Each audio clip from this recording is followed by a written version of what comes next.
खबर शामिल करते हैं गुजरांवाला से, जहां पर पाकिस्तान तहरीक इंसाफ PP 55 के उम्मीदवार मियां मोहम्मद अरकम और CPA गुजरांवाला डॉक्टर मोइन मसूद ने PP 55 की अवाम को सेहत कार्ड तकसीम किए, जिसमें साबिक चेयरमैन चौधरी रिजवान चीमा, साबिक चेयरमैन राना बाबर मुस्तफा, साबिक चेयरमैन सजाद हैदर, साबिक नाज़म मलक अमीन नाज, साबिक नाज़म चौधरी नासिर गुराया, अवामी चेयरमैन चौधरी उस्मान मंड, साबिक नायब नाज़म हाफिज यकूब कम्बू, साबिक नायब नाज़म राना अरशद, साबिक नायब नाज़म मोहब्बत और तहरीक इंसाफ के रहनुमा चौधरी अफजल मुबशर चीमा ने भी शिरकत की। इस मौके पर मियां अरकम ने खिताब करते हुए कहा कि ये सेहत कार्ड वज़ीर आज़म इमरान खान की तरफ से घर घर तक पहुँचाने की तजवीज़ है, ताकि गरीब लोगों की गुर्बत को ख़त्म किया जा सके।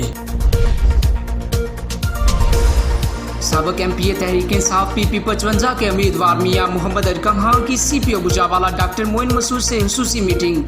इलाकाई मसाइल पर खुसूसी बातचीत की गई, जिसमें पाकिस्तान तहरीक इंसाफ के रहनुमा चौधरी अफजल मुबशर चीमा, साबिक चेयरमैन चौधरी रिजवान चीमा, साबिक चेयरमैन सजाद हैदर, साबिक नाज़म मलक अमीन नाज, साबिक नाज़म नासिर गुराया, साबिक नायब नाज़म मोहब्बत ने शिरकत की। इस मौके पर CPO गुजरांवाला डॉक्टर मोइन मसूद ने कहा कि गुजरांवाला में 60% जराइम में कमी आई है और चंद दिन पहले जिन लोगों का माल लूटा गया था वो इन तक वापस पहुंचाया गया। इस मौके पर CPO गुजरांवाला को मुबारकबाद पेश की गई। रिपोर्ट सनाउल्लाह साफी गुजरांवाला।